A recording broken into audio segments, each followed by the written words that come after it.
Baik, bismillah. Assalamualaikum warahmatullahi wabarakatuh. Perkenalkan, nama saya Rahma dengan NIM 732171202012. Pada kesempatan kali ini saya akan menyimpulkan materi pada mata kuliah grafika dan penerbitan selama 8 pertemuan, di mana pada pertemuan pertama membahas tentang prinsip desain grafika, di mana dalam Kamus Besar Bahasa Indonesia, grafika adalah ilmu tentang cetak-mencetak baik pada logam maupun buku. Kemudian, secara umum yaitu penggunaan atau pengungkapan baik perwujudan dalam bentuk huruf, angka, tanda, dan gambar yang diperbanyak melalui proses pencetakan guna untuk menyampaikan kepada halayak. Adapun pengertian desain grafik adalah proses komunikasi menggunakan elemen visual seperti tipografi, fotografi, atau ilustrasi yang dimaksudkan untuk menciptakan persepsi akan suatu pesan yang disampaikan.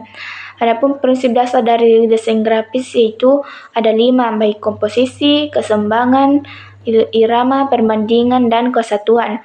Kemudian pada pertemuan kedua membahas tentang teknik produksi penerbitan, di mana sumber daya yang diperlukan dalam mencapai produksi penerbitan yaitu seperti manusia, uang, material, mesin, metode, dan market atau pemasaran. Kemudian ada teknik produksi dalam penerbitan yaitu teknik cetak tinggi, cetak dalam, cetak saring, dan cetak dasar. Kemudian pada pertemuan ketiga membahas mengenai sistem klasifikasi dan metadata, di mana klasifikasi adalah pengelompokan yang sistematis daripada sejumlah objek, gagasan, buku, atau benda lain ke dalam kertas atau golongan tertentu. Dalam dunia perpustakaan, kegiatan klasifikasi bahan pustaka berkembang pada abad ke-7 sebelum Masehi. Kemudian metadata adalah informasi terstruktur yang mendeskripsikan, menjelaskan, atau mengungkapkan sesuatu mengenai hal-hal yang perlu untuk dibahas atau menjadikan suatu informasi mudah untuk ditemukan kembali. Kemudian pada pertemuan keempat membahas tentang desain metadata, di mana metadata berasal dari 2 kata dalam bahasa Latin yaitu multi yang berarti bermacam-macam atau banyak, dan medium yang berarti sesuatu yang bisa dipakai untuk menyampaikan atau membawa sesuatu. Kemudian multimedia dibagi menjadi 2 kategori itu multimedia content production dan multimedia communication. Kemudian pada pertemuan kelima membahas mengenai peran grafika.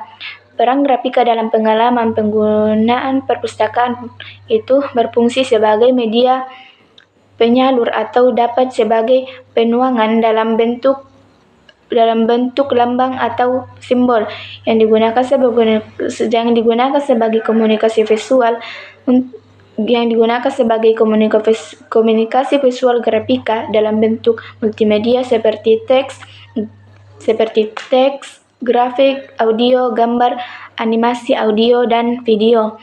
Kemudian pada pertemuan ke-6 membahas mengenai penerbitan digital dan elektronik, di mana penerbitan atau publishing merupakan produksi data dan distribusi informasi dalam bentuk alat yang ditujukan publik. Adapun jenis penerbitan digital dan elektronik seperti bab buku elektronik, terbitan berkala elektronik, database elektronik, dan masih banyak lagi. Adapun model dalam penerbitan elektronik yaitu model tradisional, model alternatif, dan model subversif.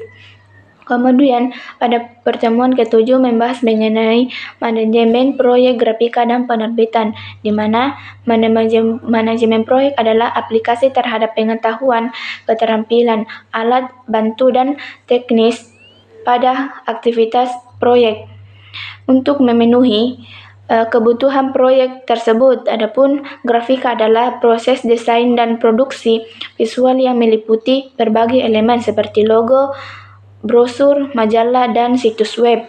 Adapun Yang dimaksud dengan proyek penelitian adalah proses produksi dan distribusi konten tertulis yang mencakup buku, majalah, jurnal, dan bahan pustaka lainnya. Adapun tahapan dalam manajemen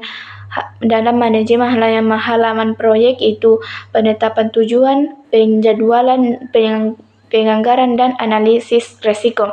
Kemudian pada pertemuan ke-8 atau pertemuan terakhir membahas mengenai analisis etika dalam desain dan penerbitan, di mana ada 5 poin penting pada pembahasan kali ini. Yang pertama itu tanggung jawab sosial, di mana sebagai penerbit harus memiliki tanggung jawab sosial untuk memastikan bahwa tidak ada atau kita tidak hanya estetik secara fungsional saja.